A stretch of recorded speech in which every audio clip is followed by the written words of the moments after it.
जय श्री कृष्णा दोस्तों, आपका हमारे चैनल हिंदी व्रत कथा में स्वागत है। आज हम आपको षटतिला एकादशी की कहानी सुनाने जा रहे हैं। षटतिला एकादशी माँ कृष्ण पक्ष की एकादशी को की जाती है। इसके अधिष्ठाता देव भगवान विष्णु है। पंचामृत में तिल मिलाकर भगवान को स्नान कराया जाता है।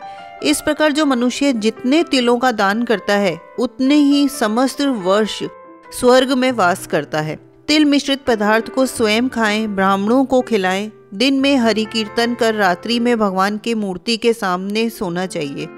6 प्रकार के तिल का प्रयोग होने के कारण इसे षटतिला एकादशी के नाम से पुकारते हैं। इस व्रत की नियम पूर्वक पूजा करने से वैकुंठ लोक की प्राप्ति होती है। तो आइए सुनते हैं षटतिला एकादशी की कथा। एक ब्राह्मणी मनुष्य लोक में ब्रह्मचार्य व्रत का पालन करती हुई देवताओं का पूजन करती थी।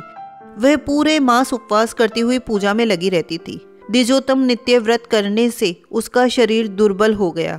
गरीब ब्राह्मण और कुमारी कन्याओं की भक्ति से वह अपने घर तक दान करके सदा व्रत करने लगी, जिससे वह बहुत दुर्बल हो गई। उसने अन्न दान करके ब्राह्मण और देवताओं को तृप्त नहीं किया। बहुत दिनों के बाद उसके मन में विचार आया कि मैंने इतने कठिन व्रत करे जिससे मेरा शरीर शुद्ध हो गया है। शरीर को सुखाकर उसने स्वर्ग जाने के योग्य अपना देह बना लिया, किंतु उस स्त्री ने अन्न का दान नहीं किया जिससे सबकी तृप्ति होती है। तो उसकी जांच के लिए मनुष्य लोक में भगवान श्री कृष्ण खुद गए। एक भिक्षुक का रूप धारण करके भिक्षा पात्र लेकर ब्राह्मणी से भीख मांगने लगे। तो ब्राह्मणी बोली कि हे ब्राह्मण, तुम कैसे आए, सो मुझे सत्य कहो। तो फिर भगवान कृष्ण ने कहा कि हे सुंदरी, भिक्षा दो। तब उसने क्रोध में भरकर मिट्टी का डेला भगवान श्री कृष्ण के भिक्षा पात्र में डाल दिया। महाव्रत करने वाली वह तपस्विनी व्रत के प्रभाव से देह समेत स्वर्ग में पहुंच गई। मिट्टी के पिंड दान करने से उसको एक सुंदर घर भी मिल गया, परंतु उस घर में अन्न और धन नहीं था। जब उसने घर में प्रवेश किया तो वहां कुछ भी नहीं मिला। तो वह घर से निकलकर भगवान श्री कृष्ण के पास आई और बहुत ही गुस्सा करके बोली कि सब लोगों को रचने वाले भगवान, मैंने बड़े कठिन व्रत उपवास और पूजा से आराधना की है, परंतु हे जनार्दन, मेरे घर में अन्न धन कुछ भी नहीं है। तब भगवान श्री कृष्ण उनसे कहा कि तू जैसे आई है उसी तरह अपने घर चली जा।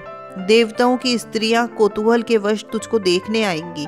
तब षटतिला एकादशी का महात्म्य बिना पूछे दरवाजा मत खोलना। ऐसा सुनकर वह मनुष्य लोक को वापस चली गई। तब देवताओं की स्त्रियां उसे देखने आई। कहा कि हम तुम्हारे दर्शन के लिए आए हैं, तुम दरवाजा खोलो। तो वो बोली कि यदि तुम मुझे देखना चाहती हो तो दरवाजा खोलने से पहले षटतिला का व्रत पुण्य महात्म्य कहना होगा। उनमें से एक ने महात्म्य सुना दिया और कहा कि अब तुम दरवाजा खोल दो, तुमको देखना आवश्यक है। उसने दरवाजा खोल दिया। उन सब ने उसको देख लिया। हे दिश्रेष्ठ, वह न तो देवी, न गंधर्वी, न असुरी, न नागिन जैसी स्त्री पहले उन्होंने नहीं देखी थी, वैसी ही वह भी थी। देवियों के उपदेश से सत्य पर चलने वाली उस मानुषी ने भक्ति और मुक्ति को देने वाले षटतिला का व्रत किया। जब वह मानुषी क्षण भर में रूपवती और कांति युक्त हो गई तो उसके यहाँ धन, धान्य, वस्त्र, स्वर्ण, चांदी सब हो गया। षटतिला के प्रभाव से उसके घर में धन धान्य से भरपूर उसका घर भर गया। लोभ के वश होकर हमें बहुत तृष्णा नहीं करनी चाहिए। अपने धन के अनुसार तिल, वस्त्र आदि जरूर दान करें, इससे जन्मांतर में आरोग्यता होती है। षटतिला का उपवास करने से दरिद्रता, मंद भाग्य और अनेक प्रकार के कष्ट नहीं होते। विधि पूर्वक किया हुआ दान सब पापों का नाश करता है। हे मुनि सत्तम, इससे शरीर में थकावट, अनर्थ और कष्ट नहीं होता है। इसलिए सभी को षटतिला एकादशी का व्रत करना चाहिए। तो हे कृष्ण भगवान, जैसे उस मानुषी को दिया, जैसे उस ब्राह्मणी की बेटी को दिया, वैसा सबको देना।